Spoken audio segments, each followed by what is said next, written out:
अपन जवनिया। रुपवा काहे छुपावो ही गे हलो कमन परसनिया। कहाँ से चल आवेगी छौड़ी नसी के अपन जवनिया।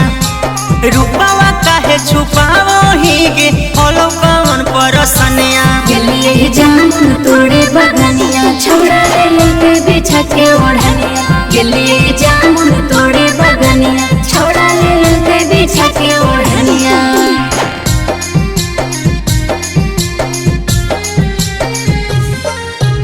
Mixed by DJ Sarfaraz, Nevada।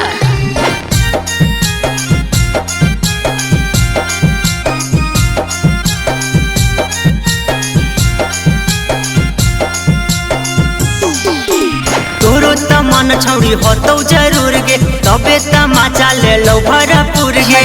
कहियो छोड़ा कल को जबरदस्ती हमरो मजा आइलो करे में मस्ती। आगे तोरो त मन छौड़ी होतौ जरूर गे तबे त मजा ले लो भरपूर गे। कहियो छोड़ा कल को जबरदस्ती हमरो मजा आइलो करे में मस्ती। भुइया देलो सुताई की छौड़ी लटल हो कैसे बदनिया। भुइया देलो सुताई की छौड़ी लटल हो कैसे बदनिया। गलिए जामुन तोड़े बगनिया छोड़ा ले लेके बिछा के ओढ़निया। गलिए जामुन तोड़े बगनिया छोड़ा ले लेके बिछा के ओढ़निया।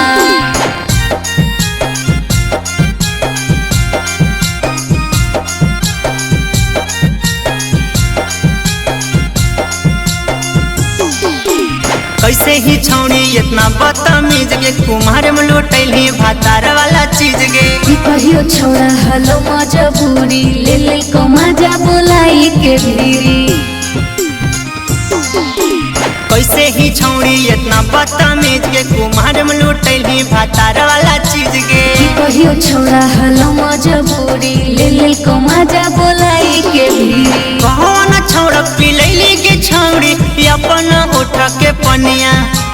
कौन छोड़ा बनाई तो नहीं गे तोरा अपन दुल्हनिया। गलिए जामुन तोड़े बगनिया छोड़ा ले ले